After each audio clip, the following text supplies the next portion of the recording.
Rajya Sabha cross voting को नहीं 6 BJD विधायकों को निलंबन को नहीं प्रतिक्रिया रखुंट बीजेडी उपसभापति देवी मिश्र कहते कि कारण दर्शा नोटिस उत्तर न मिलवा पर दलीय बैठक बसी विधायकों उत्तर संतोषजनक नथिबारु 6 विधायकों विरोध में कार्यानुष्ठान ग्रहण कर कार्यानुष्ठान नेबार आवश्यकता थिला। विधायकों को निलंबन कले कहार क्षति कहार फायदा ताहा गुरुत्वपूर्ण नुहे। जे दल विरोध में जीव तांको विरोध में कार्यानुष्ठान नियाजिबो बोली स्पष्ट करछन्ते। आवश्यकता थिला बोली तो निगला सबु पार्टी रे सबु दल रे इरेस्पेक्टिव ऑफ देयर माने तांगा आकार प्रकार भारत वर्ष रे जहा हो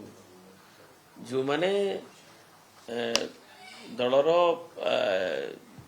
जो प्रिंसिपल से विच्युत होती किंबा दलर निष्पत्ति विच्युत होती एटा तो भूरी भूरी उदाहरण रही सब क्षेत्र में नुआ कथा किसी ना तेणु दलर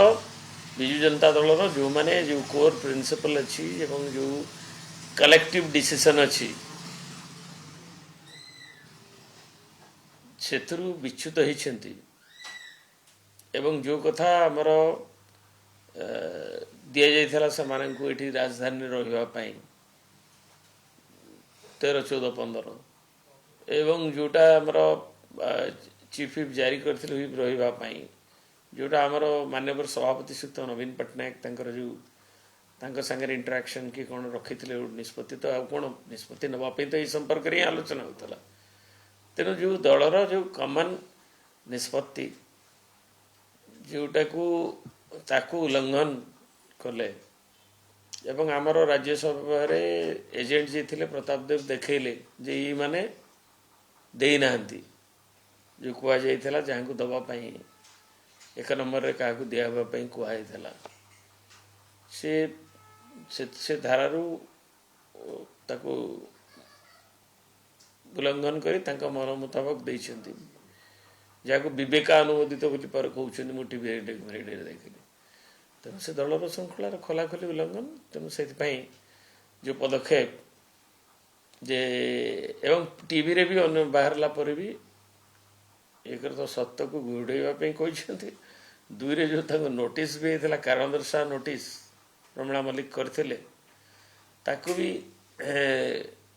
विभिन्न जुक्ति करछन्ती जोटा कि आईन उपर आधारित नुहे and it is devoid of merit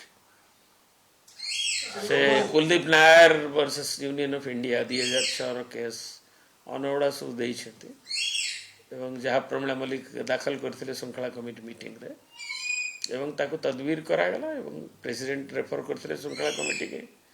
सब दिग को रेफर कराई कि एवं आमर भी जे विशृंखलित हब एक रे दीटा दिग गोटे होछि जे विशृंखलित हब दलर आमर जो संविधान अच्छी